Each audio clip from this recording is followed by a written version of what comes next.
Good morning. This is Jason Dean coming live at you again for another Film Fanatic show. It is about 9:39 on a Thursday, so I hope everyone's doing good. It's a pretty nice day, sort of. It's kind of overcasty, but I think it's supposed to be really nice today. So, yeah, this is a show that I felt that I wanted to do and I kind of needed to do. I did a post or a video yesterday on physical graffiti, which is the second movie that George Lucas had directed, and it came out right before Star Wars, and it was a real interesting time for his career, and so I thought, why not do a movie that I think is just such a masterpiece. I wasn't sure if I actually covered this video or not. I actually had to look it up, which is pretty funny. But his debut is THX 1138, and that movie is was his debut as a director. He worked with Francis Ford Coppola. Coppola actually produced the film. Those guys were film buddies. They went to school together, and George Lucas was, both. I really look at George Lucas, especially for him in his early part of his career, and I think Francis Ford Coppola, they were kind of mavericks at the time. Late '60s, early '70s. They were true like independent filmmakers. They were definitely making some serious inroads as far as in the world of independent filmmaking. The whole world of independent filmmaking got a lot of attention from because of the movie Reservoir Dogs, which was the debut of Quentin Tarantino. And that came out in the late '80s, '90s. That really brought the world of independent cinema, very low budget films to the table, and suddenly everybody was aware of across the spectrum of kind of the power of independent cinema and all of these things that were going on that were not necessarily you know commercial films, or they had the backing of major studios. And there was, when Reservoir Dogs came out, then suddenly there was this huge explosion of all of these independent filmmakers. But I look at Coppola and especially George Lucas in their early parts of their career. They were kind of ahead of their time when it came to making independent films and doing things, taking some legitimate creative risks, financing your own projects. George Lucas, obviously became known for Star Wars, and that, changed films forever, changed, movie history forever. One of the most influential movies ever. And, at the same time, really one of the most commercial movies ever. And but I always forget that every now and then I kind of have to be reminded of where he started, and so it's a very interesting kind of trajectory to his career. He eventually, Star Wars became what it was. It was a worldwide phenomenon. Fast forward many years later, the franchise grows to this, colossus, and he eventually sells the rights with all of the prequels that eventually came out, and he eventually sells the rights and the entire Star Wars world to Disney. And he basically said when he did that, and it was, I don't know for how many billions of dollars, it was just insane. And I remember when that was announced, and that was, I don't know, maybe 7 or 8 years ago or so, when he just sold off everything for just an insane, completely insane amount of money. He basically, I remember when that whole thing happened and it transpired, he was saying how he wanted to get back into filmmaking and get back into, more or less, get back into becoming an independent filmmaker again and make, I think he even said I wanted to go back into, to my roots, whatnot, to a degree, and like make these art house films, these experimental films, these avant garde films. And he has talked about that in interviews and during this time when he sold the entire Star Wars world, where he felt like that was his world, was independent film, the independent film world, and also art house films and films that have a very avant garde kind of edge to them.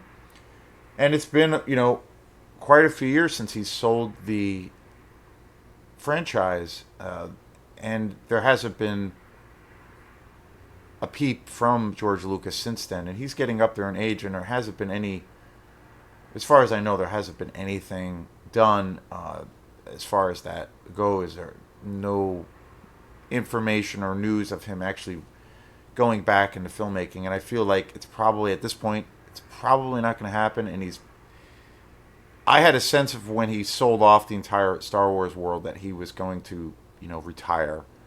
And that seems to be the case. But when I remember when that situation happened, it always reminded me of like, oh wow, like his early part of his career, how he started, and he was a creatively he was definitely first and foremost a kind of a maverick, risk taking filmmaker, and Coppola was also. I feel like Coppola had a more consistent career and a little bit more longevity, but still maintained that kind of grittiness to how he started, and still was creating an incredible and for the most part consistent body of work. And still, like, even the last few films that he's worked on, he is, fiercely independent. They're all self-financed through his like wine company. George Lucas, I'm always, like I said, I'm always reminded by how he started. And THX 138 was his first film. It came out in 1971, and I really think it's like one of the greatest sci-fi movies ever made. It's gotten popular over the years, and it definitely is, like, people do know about it, but I would have to say most people, when it comes up, have not seen this movie. I don't really hear this movie talked about very much. And I remember when I first saw TH 138,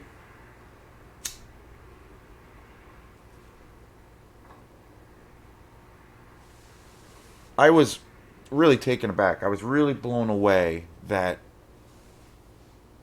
this was the same guy that made Star Wars New Hope, which, I love the first three movies, of course. And after the after those movies, that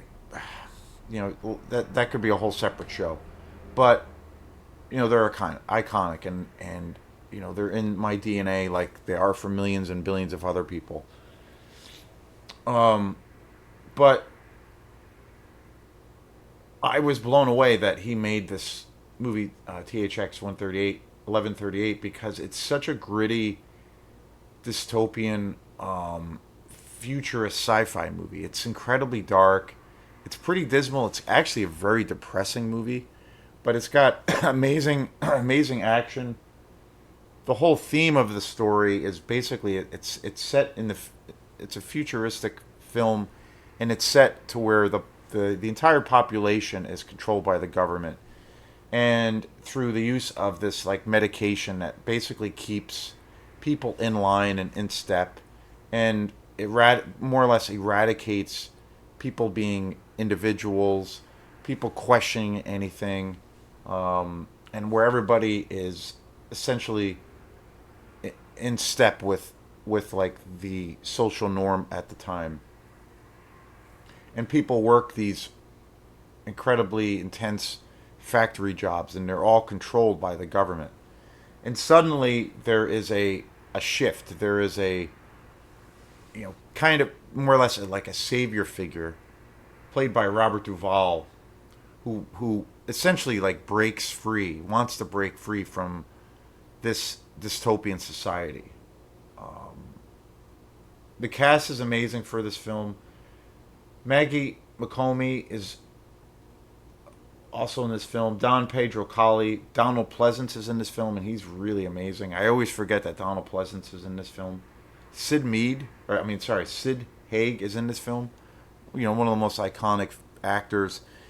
He really got his career reboosted when he did the House of a Thousand Corpses and The Devil's Rejects with Rob Zombie. But he was such a great and wonderful character actor. He's incredibly young in this movie. I always forget that Sid Haig was in this. Ian Wolfe is also in this film. Robert Duvall is phenomenal. He's the star of this movie. And like I said, I did a show yesterday on American Graffiti, which again is another George Lucas movie, but it's so incredibly different in every way conceivably possible from Star Wars, and especially from THX 1138. It is so, it's hard to believe that it's the same director. And I think, it's testimony when you see THX 138. I was saying it would be an interesting, kind of exercise to a degree, but like if you sat down and watched TH 1138, and then you watched American Graffiti, and then you watched Star Wars: A New Hope back to back, that would be a wild trip because it's hard to believe how different those three films are, and obviously the Star Wars universe is the most well known. But I think it's real testimony to his very early phase as a director that he creatively could really do anything, and I think that phase of his career is really not given credit or really overlooked. Like I said, over the years, I saw THX 1138 probably for the first time, maybe like 12 years ago. I had never heard of it before, or probably less than that, but I had never heard of it before. A buddy of mine who was really into films, he one day had asked me if I had seen THX, and I was like, no, what is that? And he told me, well, this is a film starring Robert Duvall. It's one of his earlier films, and it's a sci-fi dystopian movie. And then he said, well, this is this was the first George Lucas film. And I remember watching it. I was just blown away by it, and just I couldn't believe how claustrophobic it was. I'm a huge fan. I've always said many times my two favorite genres in film are horror and science fiction, and especially when you combine those two genres, that's for me the ultimate. And I was just blown away by how gritty this film was, how dark it was, how dismal it was, and almost to a degree how it definitely has an avant-garde kind of art house vibe, like the way the cinematography is, and some of the themes, around the THX, some of the themes this film explores, where it dives really deep into, questioning authority. What does a person do, or what does a society do, in the face of fascism. The thought police having your individuality wiped away, wiped clean. Not aspiring to follow your own visions, or we're having your dreams crushed. I mean, so many wonderful things. Finding love, but trying to navigate in this incredibly dystopian society. Just an amazing film. Amazing film. And the other thing too is like this is obviously a film that came out quite a few years before Star Wars. There are some action sequences in this movie that are just amazing, amazing, and you really see how it acts as like a precursor to some of the action that was later that you see later in Star Wars. You really see that kind of those tools being used. Like the way he would shoot and utilize the cinematography for a lot of these elaborate chase scenes and car chase scenes. And you see how he used a lot of those techniques for Star Wars, even though, like I said, the tone and the narrative of the story is so completely different from what he did with Star Wars. But just an amazing film. I don't own THX 1138 on Blu-ray. I do need to get. I have it. I have a DVD copy essentially, and it's a really good quality DVD that was burned from a computer from my friend Charlie quite a few years ago. But I do need to get an upgrade. It would be awesome to get a really nice edition of the film, and especially on Blu-ray. But I really think and again, it's amazing that this film came out when it did. It came out in 1971, and again, it's a legendary film. It's a dystopian. I feel like it's a dystopian art house film. It definitely has an experimental edge to it.